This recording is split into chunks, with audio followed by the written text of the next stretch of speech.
Can't look myself in the mirror and say I deserve this. I mean, I've been trying to figure out like how to like present and talk about my case for a while now, and every time I'm just like, I don't know, like I haven't had the energy and been like depressed, like I'm on all these medications just to feel all right. In June of last year, I was falsely accused of sexual assault. Yeah, so alleged false accusations and allegations are being made, and it looks like this soldier is coming to social media to call out his battalion commander, as it looks like his board to be kicked out of the Army has already concluded and he lost. But we're going to talk about this because this has been really relevant culturally for the military for years, A, but B, also because of the fact that like they're still trying to figure out how to handle these situations. And the Army's made some changes. I wonder if anyone in the military can relate. I wonder why my battalion commander hates me. She testified at my separation board knowing nothing about me other than biased paperwork from CID and participating in a Norwegian foot march I hosted for our unit. I wonder why CID wrote an affidavit in August of 2024 saying there was probable cause for a sexual assault, disregarding that I said the allegations were false. Then testified at my separation board on 10 June 2025, stating that there was no probable cause for a sexual assault. I wonder why it took my previous first sergeant to leave my unit for the Sergeant Major Academy to speak up for what is right about my situation. I wonder why my CG is forcing me to clear in 5 work days. I don't think that's possible. I wonder if my commanding general even read my packet. Board results, DUI from 2018, I understand I made that mistake, and unknowingly/unintentionally fraternizing warrants separation. My battalion commander stated I disrupted good order and discipline. The only thing that disrupted good order and discipline was the false allegations of SA. I didn't abuse my rank or do anything unethical. I've been roofied and forced est. Being ARD sucked, but being false accused was worse. So that's the first TikTok that he posts, and he kind of goes into more of the story and kind of his thoughts on his case or situation. Can't look myself in the mirror and say I deserve this. I mean, I've been trying to figure out like how to like present and talk about my case for a while now, and every time I'm just like, I don't know, like I've had the energy and been like depressed, like I'm on all these medications just to feel all right. In June of last year, I was falsely accused of sexual assault. January, you know, like it was like my 6 or 7 month marker, and I was like trying to use the open door policy because I was like, dude, this is taking forever. I've been not notified of anything, you know, nobody's like feeding me information, they're not being transparent and just hiding things. But I was like, I want to use the open door policy, and next thing you know, like I get like notification that I'm getting an Article 15. I requested to go court martial because I felt like, you know, this whole thing has been biased and, you know, unfair. So I was like, I didn't have any trust that my battalion command would be fair. I was being targeted from my battalion commander, and freak, like my company command team, they got scared. You know, like they knew like stuff that was going on. This was since 2024 this was going on, and to go through this for about several months is going to wear and tear on you. Like, people don't understand, if you've ever been under investigation, you have to be silent. You have to be, I would say, the bigger person, because they are going to hold their cards close to their chest. They're not going to show you anything.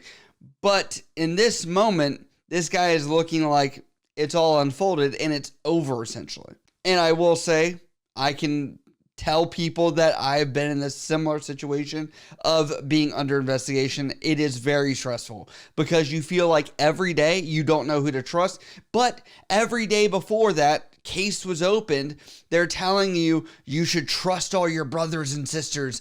These are your family. You should rely on them. But then, like, behind all this, you're like, I can't trust anybody because legally everyone's coming after me right now. Is it right? And they just sat there and let it happen. You know, it's one thing that will always stick to me from hearing from my command team. It's like, my hands are tied. You know, it's like, in my head, it's like, no, it's just because you're scared because the person that's after me is, you know, the BC. You know, it's like, and I get it. Let me just say, she tried to influence like unauthorized employment, you know, so with my situation, I was driving for Lyft and everything. So she was like, oh, like you had unauthorized employment, which I got approval, you know, like it took me having my major and staff sergeant, that was my supervisor, to testify saying that, yes, I asked for approval. But my BC influenced that by getting my company commander So he has flashed evidence of emails that have been exchanged between the battalion commander and his leadership throughout this process. It says, ma'am, also before he picked up the packet, the service member came into the office, requested an open door policy with you.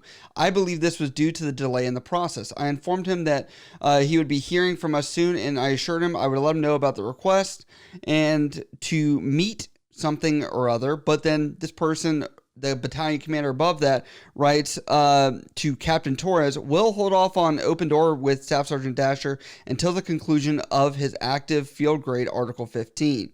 And I was able to search this up just based on her signature. And according to the Googles, from searching the context of that, of HHBN Army South 6 Battalion Commander, it looks like that is Lieutenant Colonel Laura Hamilton that has made this email, according to what he's posted. Getting my company commander to write a memo for records saying that I did not seek approval. They were trying to get me for that basis. That was dropped and everything. But then my fraternization, and I had a DUI from 2018. I get it. I admit in 2018. I could take accountability. If they were to separate me in 2018 for my DUI, I would be okay with it, because I was like, yeah, I did f up. I did, I could look myself in the mirror and be like, I was retained. Because I requested a court martial, my BC requested for separation, and she said this is in lieu of the Article 15. So she just dropped the Article 15. I don't know, it's like I'm okay with accountability and everything, but this is not accountability. It's malicious, it's mishandling, yeah.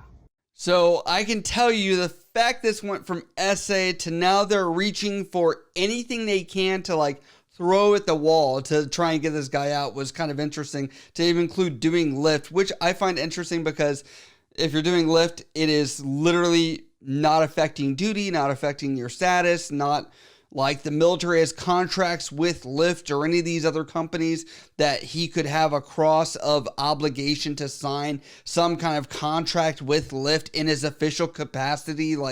I don't know if during this process he was allowed to be a Lyft driver because the fact that his major said okay, or whatever that process was. That command operates probably different than some other ones, but just putting that out there. Now, during this situation, he does flash on the screen various things that show, in his defense, that essentially he was a good soldier. This was not an issue, but this is what he wrote or put up there for people to see. The first is a memorandum for the record where he is saying that there was a telephone interview where highlighted here that somebody, I can see through the blurred stuff about a colonel, says indicated that her intent was to impose non-judicial punishment on somebody, but not to the extent of pursuing administrative separation. She stated the situation did not need to escalate to this level. And on top of that, this talks about off-duty employment and him being able to actually do it and not being aware of the policy, all these other things, legal jargon that goes with that.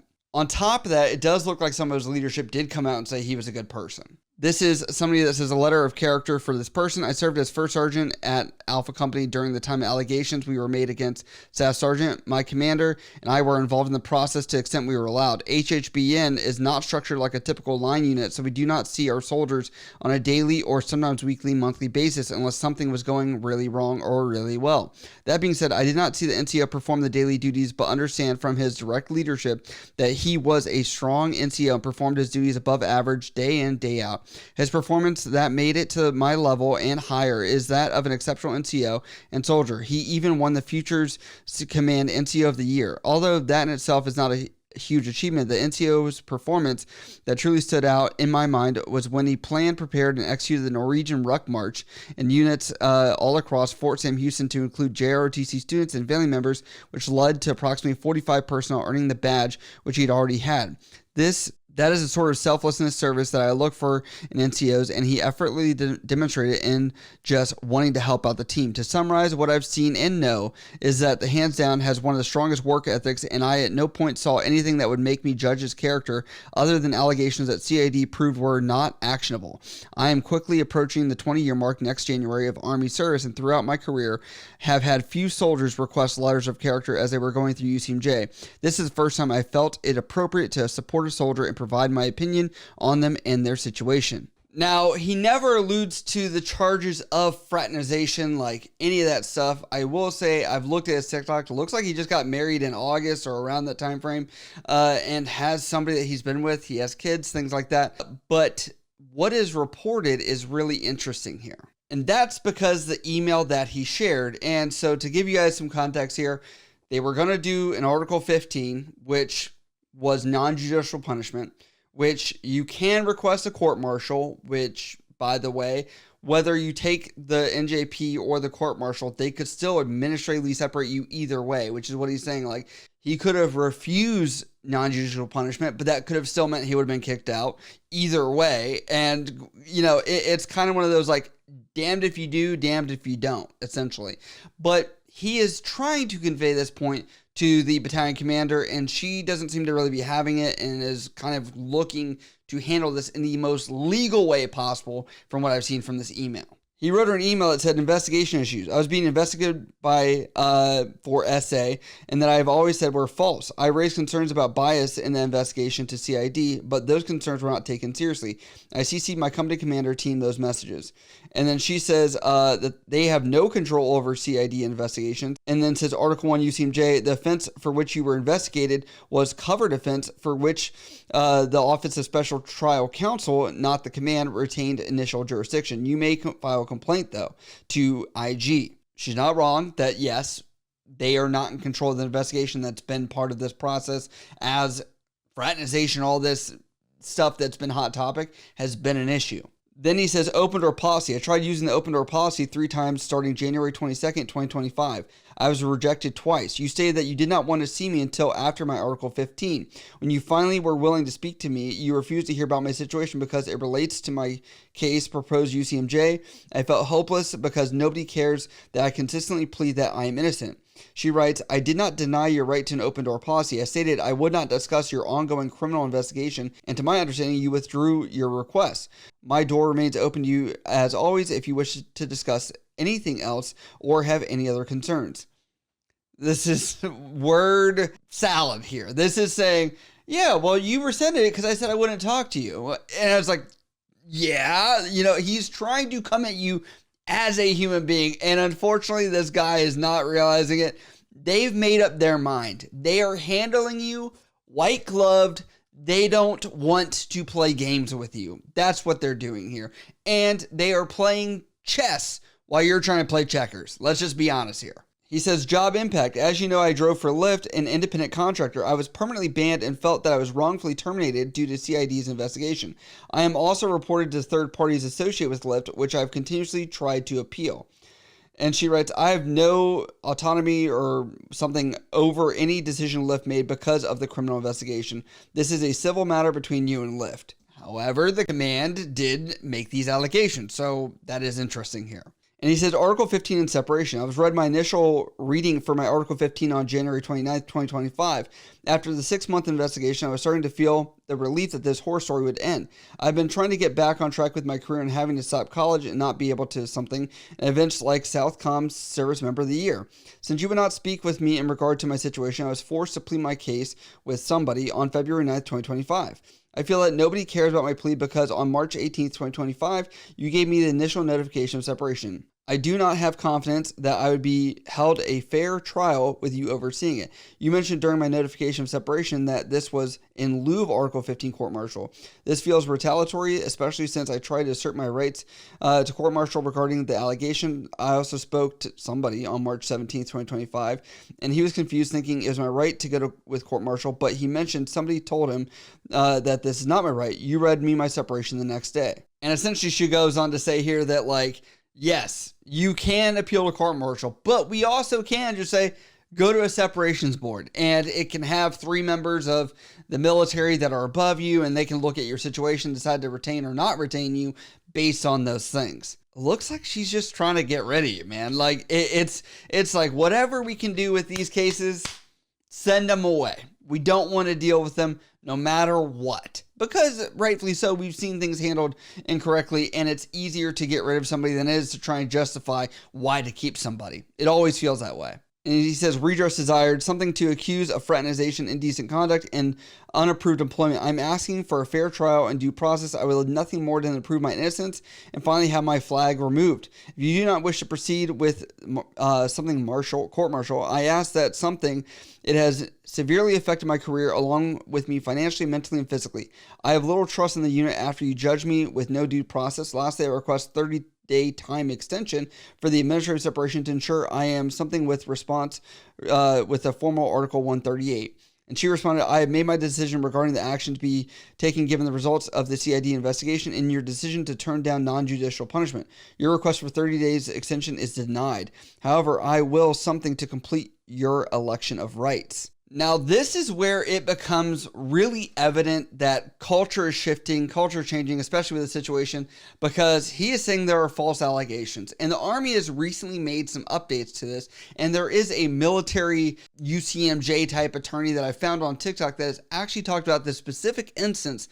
And this is what he's had to say about this change. When someone is falsely accused of a crime in the military, is there any recourse they can take against the person making up these lies? Not really, right? This is a short answer. But interesting enough, the Army recently updated Army Regulation 15.6. They added this important paragraph that I really don't think has any teeth. Paragraph 110 of AR 15.6 now says, anyone found to have knowingly submitted a false allegation, and the false allegation is what initiated or triggered this inquiry or investigation, that they may be subject to some type of punishment like administrative action or punitive action.